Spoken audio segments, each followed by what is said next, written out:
네, 김경수 지사도 지금 보석 얘기가 나오고 있고 이 앞서 이 조건부 보석으로 풀려나 자택에 머물고 있는 이명박 전 대통령이 경호원과 가사 도우미들도 접견할 수 있게 해달라고 법원에 요청을 했습니다. 이 법원은 요청 명단 가운데 어찌된 일인지 가사 도우미의 접견만 보류하고 나머지는 허락을 했습니다. 자, 이명박 전 대통령 보석 관련 내용을 좀 짚어보도록 하겠습니다. 전지현 변호사 그리고 승재현 한국형사정책연구원 연구위원과 알아보겠습니다. 네, 안녕하십니까? 안녕하세요. 안녕하십니까? 자, 일단 3월 6일에 보석으로 이명박 전 대통령이 풀려났고 나흘 시간이 흘렀습니다. 일단 먼저 이번 보석으로 풀려난 이명박 전 대통령의 논란이 계속 일고 있거든요. 전반적으로 이번 결정 어떻게 보세요? 뭐 이번 이제 보석에 대해서 이제 주위에서 많은 이제 이야기들이 네. 나오고 특히 이제 정당 쪽에서도 민주당에서는 법 앞에 평등 원칙에 맞느냐, 그다음 평화당에서는 유권 석방의 우라병 지수가 높아진다. 정의당에서는 MB 꼼수에 노란한 재판부 무능하다. 이렇게 네. 밝힌 반면 어떻게 보면 약간 그 바른미래당 쪽에서도 이와 동일한 어떤 의견을 밝히고 있는데요. 보석제도의 불공정성에 운영에 의문을 가진다. 다만 자유한국당 측면에서만 사유가 있어 허가한 것은 다행이다. 이렇게 밝히는데요. 과연 이명박 전 대통령에 대한 보석이 특혜다, 특혜가 아니다라고 일도 양단으로 말하기는 어려운 점이 있습니다. 네. 만약 이제 특혜로 바라보는 입장에서는 항소심에서 임의적 보석이 허용되었다. 이거는 굉장히 이례적인 일이거든요. 그렇기 때문에 이러한 점에서는 당연히 특혜다라는 주장도 일리가 있지만 예. 또 한편으로는 지금 이명박 전 대통령 같은 경우에는 한 달 후에 당연히 이제 구속 기간이 만료돼서 자유의 몸이 되는데 4월 8일인가요? 예, 4월 8일 날 이제 자유의 몸이 되는데 그렇게 지금 보석 조건이 굉장히 엄격하게 되어 있기 때문에 과연 이것이 특혜라고 볼 수 없다라는 점도 일리가 있습니다. 네, 일반 시청자 입장에서는 일단 눈에 띄는 건 10억의 보증금. 그리고 지금 1년 만에 원래 이제 1심 선고가 징역 15년에 130억 원이었어요. 근데 이제 1년 만에 풀려났다는 점, 그리고 10억 이런 게 좀 눈에 띄기 때문에 좀 불합리한 거 아니냐 이렇게 보는데 어떻게 보세요? 아, 그런데 이 10억 원의 보증금을 또 현금으로 다 납부해야 되는 건 아니고 보증보험증권으로 또 대체할 수가 있거든요. 예. 근데 이거는 무슨 얘기냐면 10억 원이라는 보증금도 상당히 이례적으로 이렇게 많이 부과가 된 거예요. 근데 만약에 이 보증금을 높은 액수로 하고 벌금형이 많다고 해서 높은 액수로 하고 그다음에 이걸 다 전적으로 현금으로 납부해야 된다고 하면은 같은 조건이라도 돈이 많은 사람은 보석으로 나갈 수 있는데 돈이 없는 사람은 계속 구금 상태로 있을 수밖에 없는 거잖아요. 네. 그래서 보석보증보험증권 제도라는 게 있는 거예요. 아마 이명박 전 대통령은 10억 원을 다 낸 것도 아니고 소정의 보험료만을 내고 석방이 됐을 겁니다. 소정의 예. 보험료를 이제 보증보험회사에다 갖다 내면은 거기서 증권을 발부를 해서 이제 이명박 전 대통령 측에서 그걸 이제 검찰에다 납부를 하면은 그 다음에 이렇게 석방되는 걸로 진행이 되는데 신문에는 1,000만 원, 1%에 해당하는 1,000만 원 그렇게 납부했다고 알고 있는데 제가 알기로는 이런 경우에 보증보험료율이 0.43% 정도밖에 안 되거든요. 그래서 430만 원 납부한 게 아마 맞을 겁니다. 아, 그래서 그래요? 430만 원 납부를 하고 석방이 된 건데 이거는 제도 자체가 그런 거고 형평을 기하기 위한 이명박 전 대통령에 대한 특혜는 아니다. 좀 그 부분은 인지를 하셨으면 좋겠어요. 사실 이 부분이 형사소송법에 명시적으로 되어 있는 부분이에요. 방금 예. 전 변호사님 말씀 주셨다시피 이게 이명박 전 대통령 입장이기 때문에 좀 저희들이 약간 공부는 하는데 일반 서민들 입장에서는 당연히 그 많은 돈을 낼 수가 없기 때문에 형사소송법 100조의 보증보험으로 가름할 수 있다라고 했고 네. 아마 전 변호사님 말씀대로 저도 알고 있기로는 이명박 측근에서 430만 원을 납부했다라고 하기 때문에 아마 1,000만 원이 아니라 430만 원 납부했는 걸로 알고 있습니다. 네. 그럼 그건 어떻습니까? 구속물 만료 4월 8일을 앞두고 이제 보석 신청을 통해서 재판부는 이 점을 좀 강조하고 있거든요. 구속 만료가 얼마 안 남았기 때문에 오히려 보석으로 풀어주는 것이 어떤 법적인 기준에 그러니까 이명박 전 대통령한테 좀 불리할 것이다 이렇게 보는데 어떻게 보세요? 사실 이제 이 재판부에 굉장히 고심이 많았는 것 같습니다. 사실 네. 이제 우리가 가는 필요적 보석이라는 제도가 있고 이게 보석이라는 것은 무죄 추정의 원칙상 당연히 인정돼야 되는 제도고 그래서 우리 형사소송법에서는 당연히 보석을 신청하면 필요적으로 보석해주기로 되어 있는데 네. 그 필요적 보석의 예외 사유가 워낙 많았기 때문에 그 필요적 보석이 안 되었을 때 그 다음 단계로 임의적 보석을 하고 임의적 보석에서 이제 상당한 이유 이 안에 이제 병보석이 들어가는 거예요. 예. 그런데 이제 우리 법원에서는 이 병보석은 절대로 아니다. 왜냐하면 구치소에서도 굉장히 잘 의료시설이 마련되어 있기 때문에 그런 의료시설이 마련되어 있는 구치소에서 치료받을 수 있기 때문에 병보석의 사유는 절대로 용납할 수 없고 다만 이 재판부가 새롭게 구성되고 심리기관이 부족하기 때문에 그러한 점을 고려해서 우리는 보석을 허가한다. 이렇게 하면서 굉장히 엄격한 보석 조건을 붙이고 있는 거죠. 또 일반 시청자 입장에서는 좀 항소심이 빨리 열리지 뭐 이런 얘기도 하거든요. 항소심이 빨리 네. 열리는 거는 왜냐하면 중간에 이렇게 법원 인사가 있어가지고는 2월 14일 날 재판부가 교체가 됐어요. 예. 근데 재판부가 교체가 되면은 원래 하고 있었던 소송 기록을 이제 인계를 받고 그걸 검토를 해야 되는데 이 부분에서 시간이 걸렸고 또 심리가 다시 진행된 부분이 있어서 이게 지금 재판이 계속 공전된 그런 면이 있고 또 하나는 뭐냐면은 네. 이명박 전 대통령 측에서 재판 전략을 바꿨어요. 1심에서는 전부 등거 동의를 하고 그다음에 법리다툼으로 가겠다 했는데 이 전략이 먹히지 않아서 15년형을 선고를 받았잖아요. 그래서 네. 2심에서는 우리가 필요한 증인 하나하나 불러가지고는 전부 다 신문을 하겠다 전략을 바꾼 거예요. 그런데 이 사람들이 대부분 송달이 안 됐어요. 뭐 폐문부재 이렇게 나오기도 하고 폐문부재 이렇게 나오기도 하고 송달이 안 돼가지고는 지연되는 바람에 이렇게 됐는데 그것도 이명박 전 대통령이라서 재판부에서 증인 신청을 받아들여주고 특혜를 줬다기보다는 피고인으로서 지금 엄중한 형이 선고될 수도 있는 그런 상황에서 방어권을 충분히 보장해주기 위한 처사였다. 그렇게 이해할 수 있다고 봅니다. 법적으로요? 예. 객관적으로 좀 그렇게 봐야겠다 이렇게 말씀이신데 자 이제 좀 보석에 대한 얘기를 좀 더 해보겠습니다. 일단 법원은 가택연금 같은 보석 허가다. 그래서 조건부 보석이다 이렇게 표현을 하는데 왜 이런 표현이 나오는 겁니까? 사실 이제 이명박 대통령의 보석을 허용하면서 우리 이제 형사소송법에 보면 98조의 보석 조건이 있는데 그 보석 조건 중에 굉장히 이례적으로 굉장히 강력한 보석 조건을 붙였고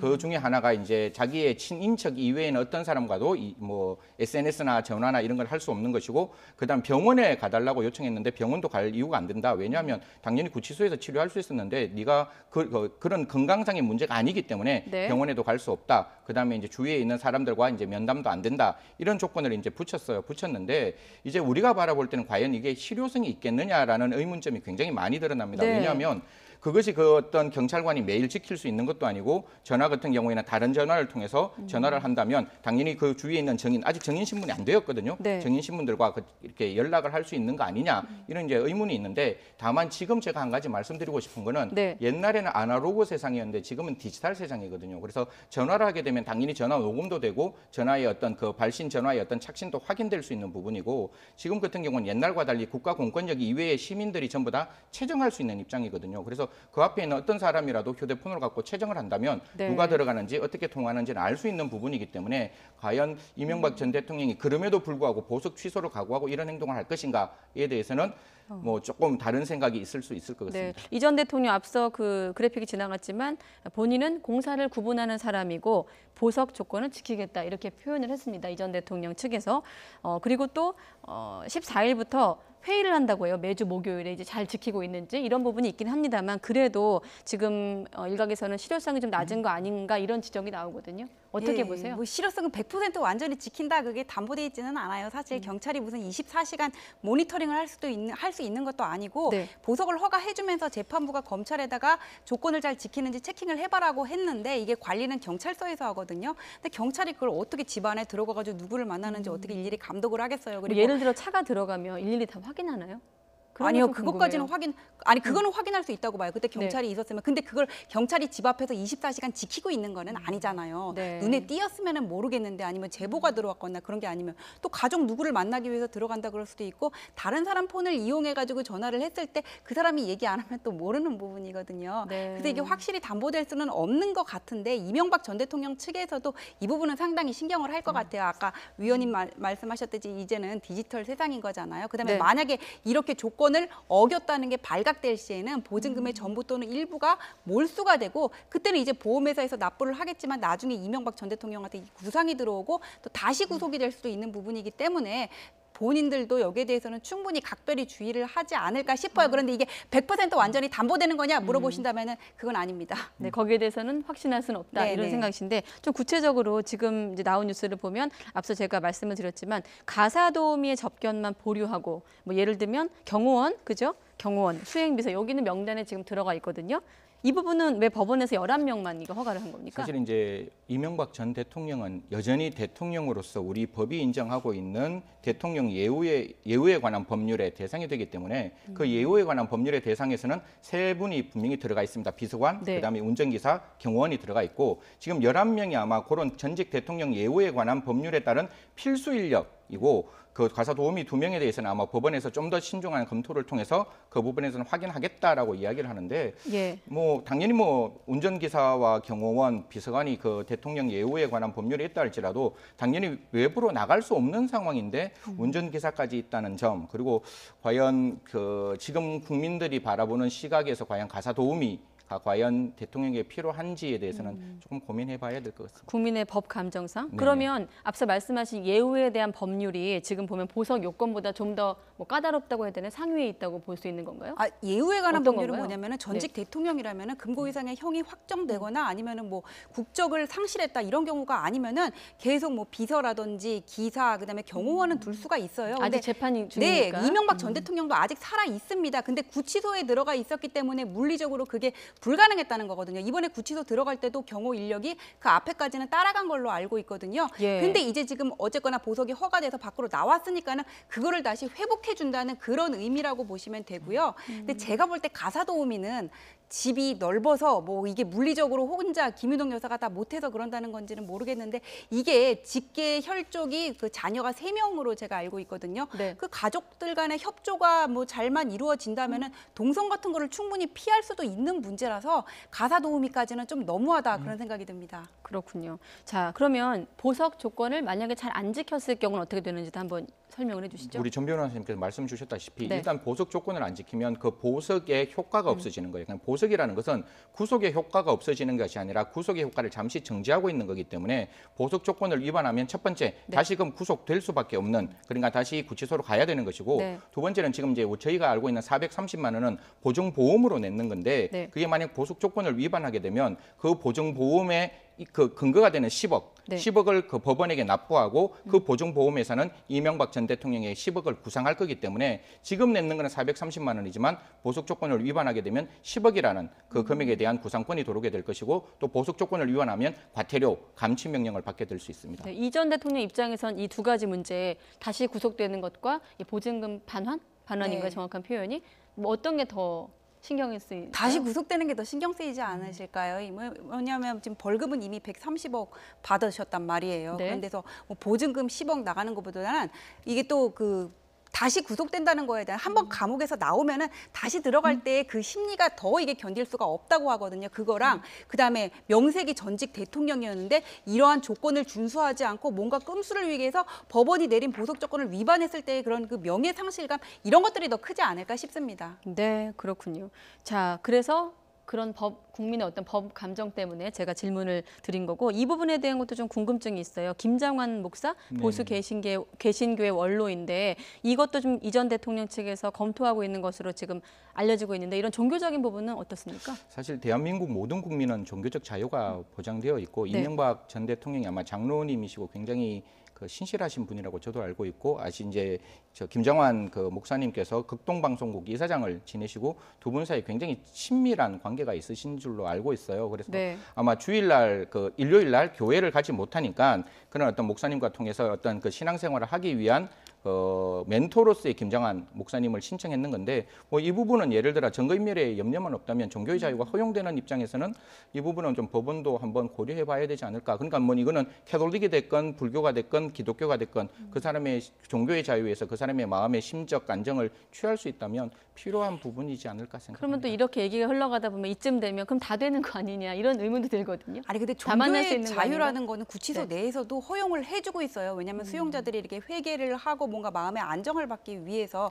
그리고 이명박 전 대통령 같은 경우에는 이 김장한 목사를 평소에도 매주 목요일마다 그 일주일에 한 번씩 변경, 장소 변경 접견 신청까지 해가면서 30분씩 예배를 받다고 하더라고요. 그리고 네. 보석 허가하면서 재판부가 이명박 전 대통령한테 뭐라 그랬냐면 과거와의 대화를 해봐라 이런 얘기를 했거든요. 이게 구속된 상태에서 재판이 몰아치다 보면은 사람들이 정신이 없어요. 더군다나 고령인 이명박 전 대통령 입장에서 정말 생각이 안 날 수도 있고 막 부인하다 보면은 재판부에 안 좋은 인상을 끼칠 수가 있거든요. 네. 오히려 이렇게 종교인을 통해서 마음의 정화를 가지고 정말 이게 과거와의 대화를 하면서 뭔가 이렇게 회개를 하고 인정할 부분을 인정하는 그런 또 이제 긍정적인 영향으로도 갈 수 있기 때문에 저는 이것까지는 봐주지 않을까 싶습니다. 네, 알겠습니다. 자, 이제 앞으로 이 전 대통령 관련 재판의 어떤 또 전망도 한번 짚어볼 필요가 있는데 지금 보면 지난해 구속된 뒤에 5달 만에 1심 선고가 나왔습니다. 징역 15년에 130억 원. 네네.